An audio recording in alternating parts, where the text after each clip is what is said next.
Hello everyone and welcome to Stan the Wine Man TV. I'm your host, Stan Rattan, and this is the Blue Collar Wine Show, where I try to help you spend your wine dollars wisely. God, there's been so much going on. For those of you who know me, I do not like the New England Patriots. And, I agree that, at least I did agree that Tom Brady's a Hall of Famer. The only, I like certain players like Gronkowski, great players, but I just have never liked the team. So it didn't break my heart that Tom Brady got a 4-game suspension. They got fined $1 million, and they lost 2 draft picks because they cheated. Now, we have to go back. I know they're debating this whole thing. Did Tom Brady know? Blah, blah, blah, blah, blah. Why else would the equipment manager deflate the balls unless the quarterback asked him? We have to go back to remember when this first happened.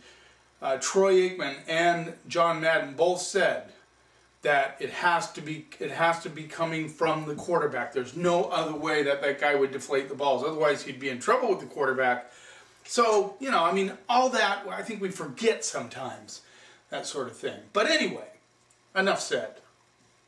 And New England didn't win the Super Bowl. Seattle lost it. It's that simple. One bad call, and the game was over. Now, granted, it was a great interception, no doubt about it, but had they not made that call, that interception wouldn't have been possible. So there you go. Enough said about football. By the way, it isn't all that far away when we get into the preseason. Very excited about that. So, the wine of choice for this episode was blends. A blend from Cali, a blend from Washington, and a blend from Spain. In particular, Priorat. Now, blends have been around a long time. I know a lot of people will say, well, they're all the rage now. There's all these blends coming out. They have these funny names, like this one says Lock and Key. And there's some great names, Menage a Trois. There's Apothic Red, there's Cupcake Red Velvet, there's all these different types of blends that are out there. But blends have been around for a long, long, long, long time. You just think about it. Think about it. Bordeaux, one of the oldest winemaking regions in the world, they've been blending for a long time. Now, it's true there's some restrictions on what they can blend. There's 5 grapes of Bordeaux. We know that, and they can... on the left bank, it's predominantly Cab, right bank, predominantly Merlot. There's sometimes they switch it up on us, but that's pretty locked in. And so,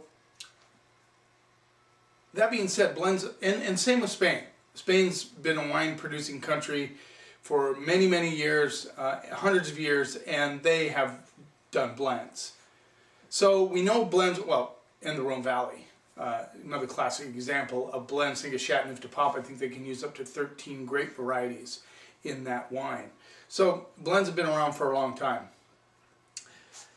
Quick before we get started on this, got the decanter. I decanted the one from Washington just because I know the reputation of the winemaker, and I know that wine just released, that vintage was just released, so I'm giving it a little air as we slosh it around a little bit, work it out. Love this decanter, by the way.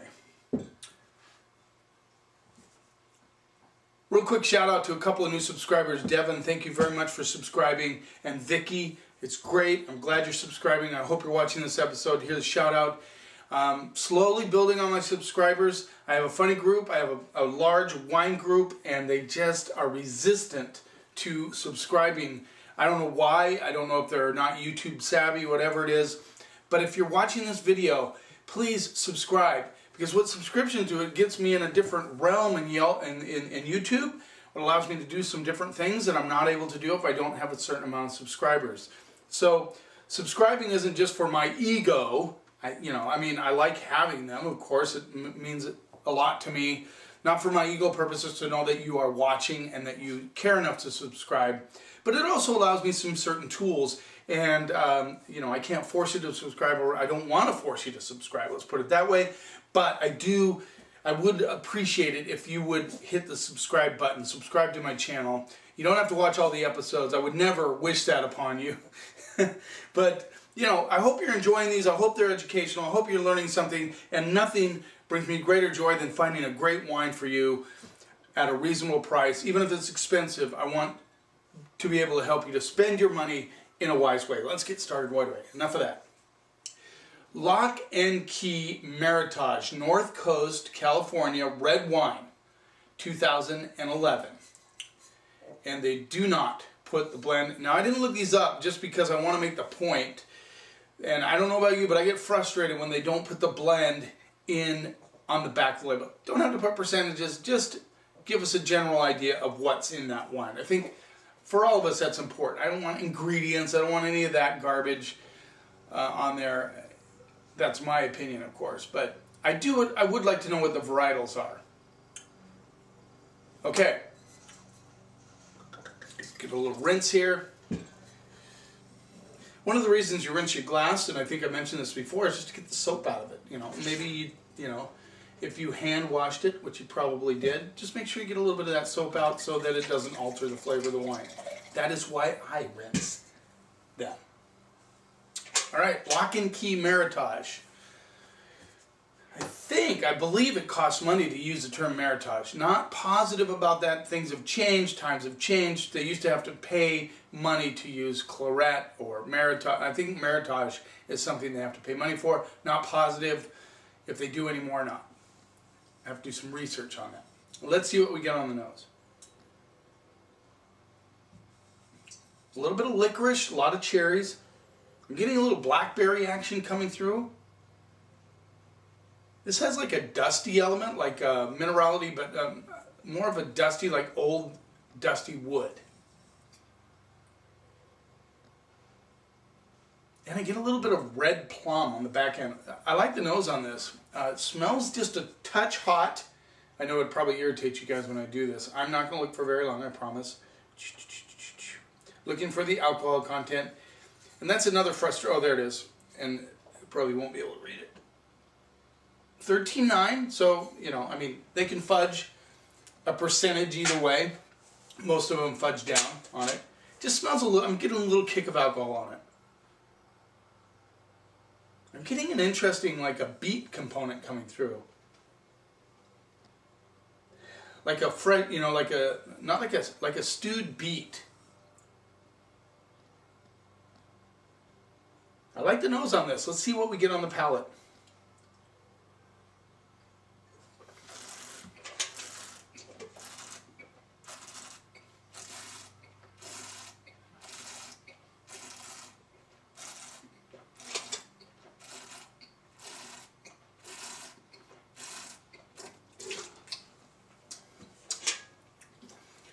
A lot of black pepper on the finish, which I like. Good currants and cherries coming through. Nice balance. The tannins are soft. They're not strong tannins on this. The spicy element tells me there might be some Grenache. I don't know for sure what's in here. Definitely some Cab for sure.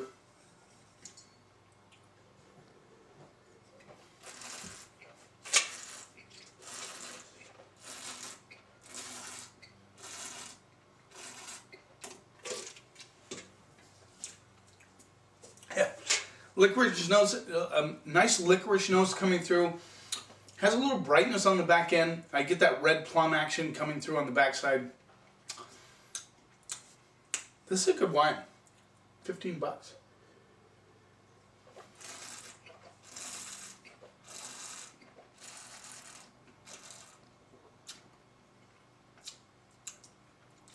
I get just a little bit of grip. There's definitely some tobacco notes coming through right on the finish. A little bit of just a hint of like really worn leather, which I find very interesting. Nice little Meritage. I like this a lot. The tannins are smoothing up, but there's enough complexity to this wine to really make it match up well with food. I would have this with hamburgers, pizza, hot dogs, any of those things would be great.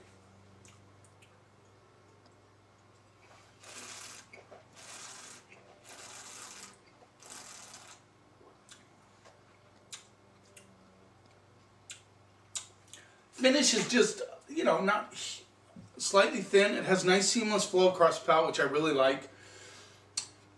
Better than average Meritage. I mean, better than average blend. Like the label Lock and Key, think it's really nice.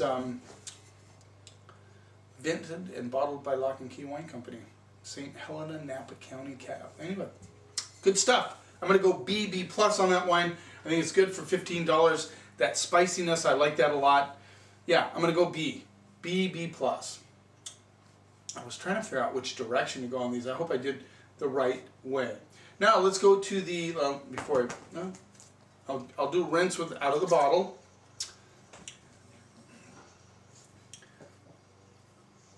The owner of this wine company, Barron's, nice guy, Gary. Just a shout out to Gary, he's a great guy. Barron's Petit Baron 2011 Columbia Valley red wine. Once again, Gary put the blend on the back. Now I'm rolling with you guys on this one because I want you to be just as frustrated as I am that they don't put the blend on the back of the label. You know, I mean, I make it a lot easier on you when I look it up and I tell you what the blend is, but isn't it frustrating not to know what's in that wine? I promise, I'll get off my soapbox. I just want to know. I just want to have a general idea what's in that wine.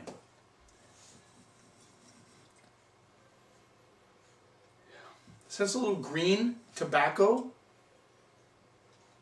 Get a dusty element on this one too, which I find very interesting. I'm getting a little bit of celery, broccoli, loads of licorice, tobacco, as I said.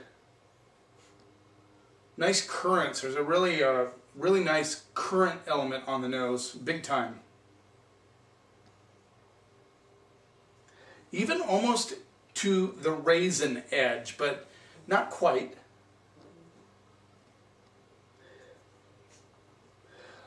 The licorice comes through too. I'm getting that too. Also too. I hate it when people say also too. Redundant. And a little bit of like a violet action coming through. Let's see what we get on the palate.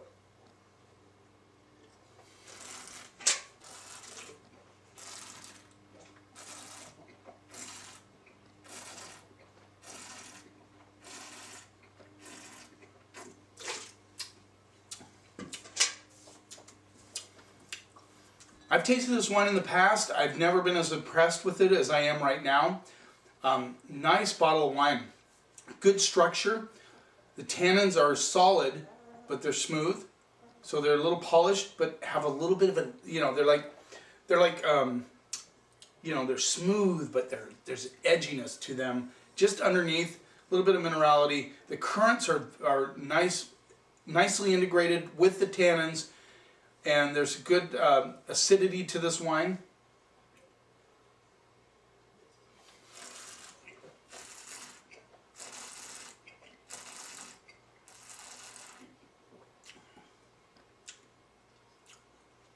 Just a hint of tomato stem on the back end, which is good. I like that. And the acid is so well integrated in the fruit, you have to think, am I getting acid in this? But it's there. You get it on the backside. Makes your mouth water just a little bit, which I like. This is $20. I don't think if I mentioned that. I hope I mentioned that. 2011 Petit Baron Columbia Valley red wine. $20. For 20 bucks, that is a buy. That is drinking really good right now. 11 was not the easiest vintage, but the winemaker did a nice job of integrating the fruit, acid, tannins in this wine. It has great balance, but this wine, I'm telling you, this wine will age easily 5 to 10 years. It will only get better. The fruit will start coming through.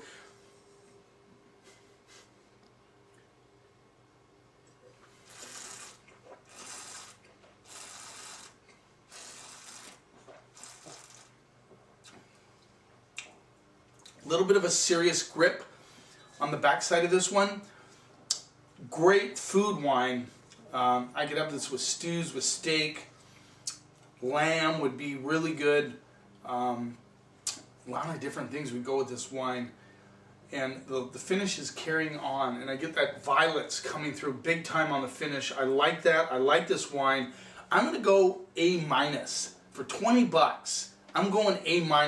I think it's a great bottle of wine. I think it's a great buy. I think it's worthy of buying a couple, 2 or 3 bottles, putting them away. You know, you can drink them now if you want. $20 is not a huge investment for a wine that will get better. Definitely will get better in 5 years from now. I'm going to put a couple away. I know I am, because that's a great bottle of wine. Good job. Good job. And I think, I keep this back of my mind, I think Matt Loso is the winemaker for Barron's, but I'm not positive. I could be wrong about that, so don't quote me on that. Anyway, let's move on. 2009, Priorat Red. This is produced and bottled by Cellars Unio, Juan Oliver, excuse me. This is called Priorat Yicarelia Grand Selection Vitas 60 from Priorat. Now there's Cellars Unio. That's a mouthful. By the way, shout out to Scott Murphy, who called me up. By the way, what I love about this show, hopefully you like that too, is it's for real. This is $30, 2009. Current vintage, by the way. I looked it up. I was wondering how long I had this wine laying around. $30. Icaria is the name of the soil. It's kind of a schist, black dirt sort of thing. I looked it up. Anyway, that's the type of soil that they find in this area of Priorat, considered the finest soil in that area. And, you know, it's just a really black dirt, black, gravelly, nasty. I saw a picture of it.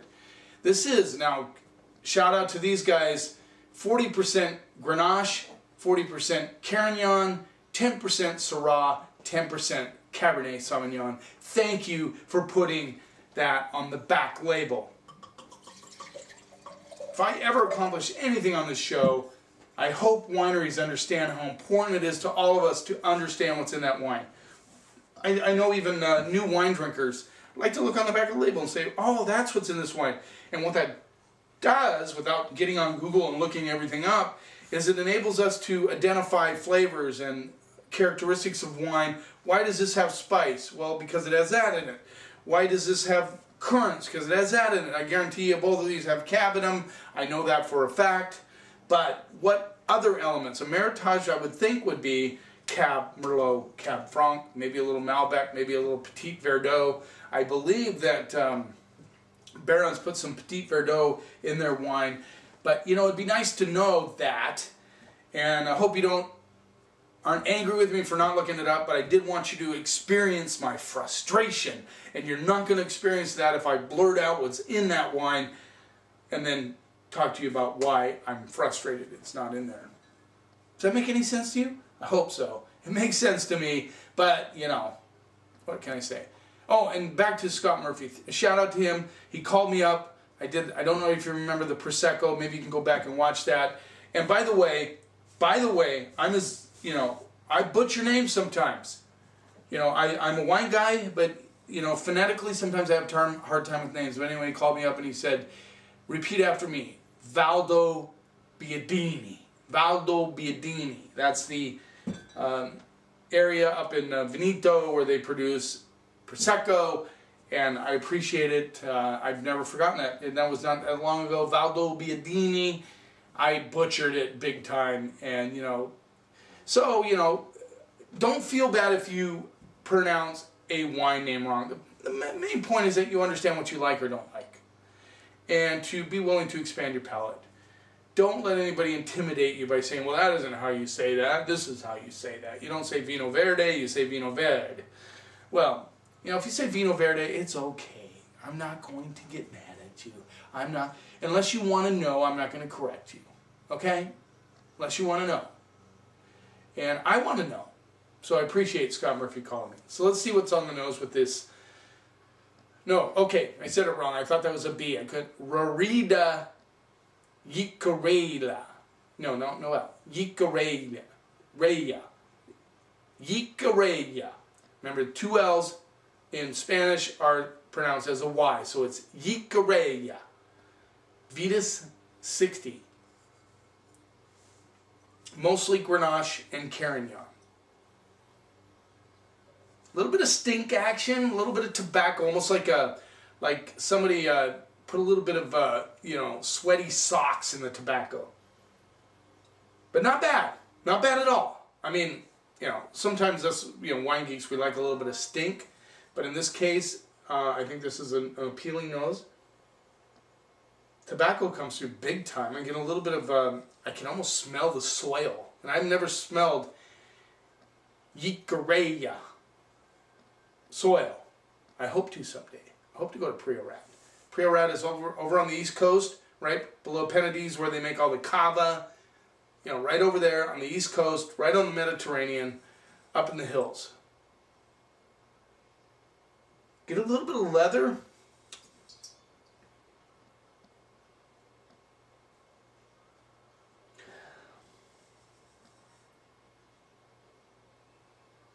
There's almost like a baking spice element coming through with the cherries and currants.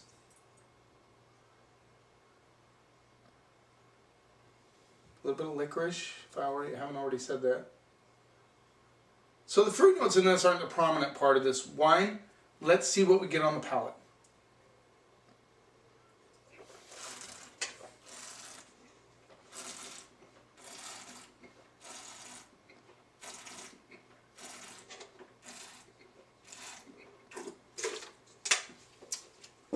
Wow.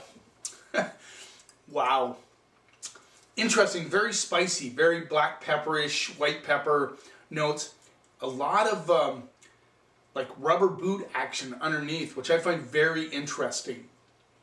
Reminds me of those red, the black rubber red with the red band on them, I think I chewed on those a few times when I was a kid because that comes to my mind. That memory really jumps out at me. Get that big time rubber boot, kind of rubber band thing going on.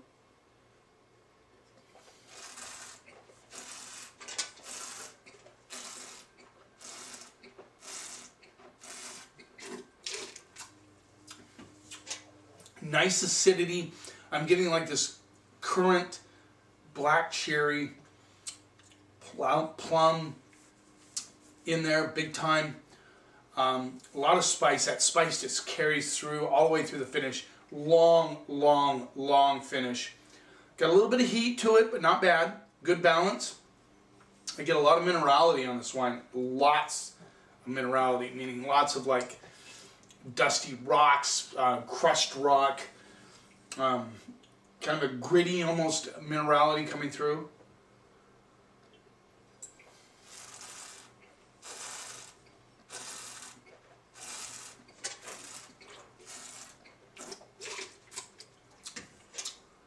Barbecue spices, big time on the back of the mid palate. A lot of like violets and red flower notes coming through. A little bit of leather action on the back end. This is a great bottle of wine. This is a baby. It's an 09. I'd say give it at least 3 to 4 more years. It will evolve greatly. It has good acid, good structure. The tannins are well integrated with the fruit. The minerality's there. I love this wine. I love the red flowers. I love the tobacco. I love everything about it. 2 in a row. I really like this wine. I'm glad I did it in this order because this one might have blown the rest away. I'm going to go AA+ on that wine. AA+. I don't do that very often. I like wines from Priorat, and I have to laugh at whenever I hear the what is it? Jancis Robinson says Carignan shouldn't even be used in wine. This smacks against that big time. This is a great bottle of wine.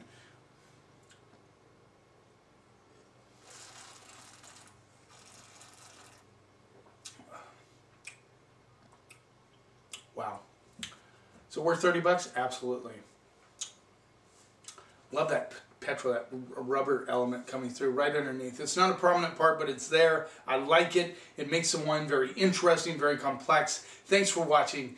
Just remember that wine is not a mystery. It is just fermented grape juice, for crying out loud. Drink it. Enjoy it.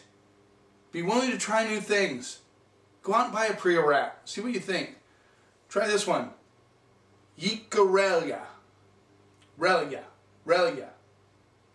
Vitis 60 Grand Selection. Good bottle of wine. But never, ever, ever let anybody tell you what you should or should not like. And if you do that, together we can take the snob out of wine.